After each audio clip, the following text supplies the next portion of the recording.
महापालिकेच्या निवडणुका त्या अंतिम चरणमध्ये आहेत, परंतु जिल्हा परिषदच्या निवडणुकासुद्धा 1-2 दिवसामध्ये घोषित होण्याची शक्यता असल्यामुळे भारतीय जनता पार्टीची आमची जी एक प्रचलित प्रथा आहे की इच्छुक उमेदवारांचे फॉर्म भरून घेतले गेलेले आहेत. आमचे जिल्हाध्यक्षांचे सगळे आमचे सचिव वगैरे या मंडळी कामात आहेत आणि त्या लोकांचे आता 10-12 तालुके आपल्या जिल्ह्यामध्ये त्या सगळ्यांच्या मुलाखती घेण्याची प्रक्रिया सुरू आहे. कोल्हापूर लोकसभा मतदारसंघातील मुलाखती 3 दिवस काल, आज आणि उद्या आम्ही ठेवलेले आहेत. 650हून अधिक लोक इच्छुक आज आमच्याकडे आहेत. महायुतीचा बोलबाला संबंध राज्यभर आहे.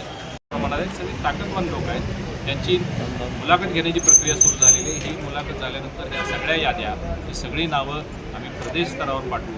तिथून त्याच्या नावांची निश्चित करून मग या निवडणुकीला आम्ही सामोरं जाणार. महापालिका निवडणुकीच्या सगळ्या उमेदवारीच्या सगळ्या या अशाच मुलाखती घेतल्या गेल्या. मात्र कुठेतरी एक निष्ठावंतांना डावललं गेलं, त्यामुळे खूप मोठ्या प्रमाणामध्ये महापालिकेच्या वेळेसुद्धा आमच्याकडे 350हून अधिक लोक तांबूस फुटता उधळलाली भूपाळी रामपारी दिशादाही उजळल्या आल गोकुळ आपुल्या दारी निर्भेळ आणि सकस चवीच गोकुळ लय भारी चव आहे कोल्हापुरी गोकुळ लय भारी. गोकुळची दर्जेदार दुग्ध उत्पादने. गोकुळ, अस्सल चव कोल्हापूरची. चव आहे कोल्हापुरी गोकुळ लय भारी.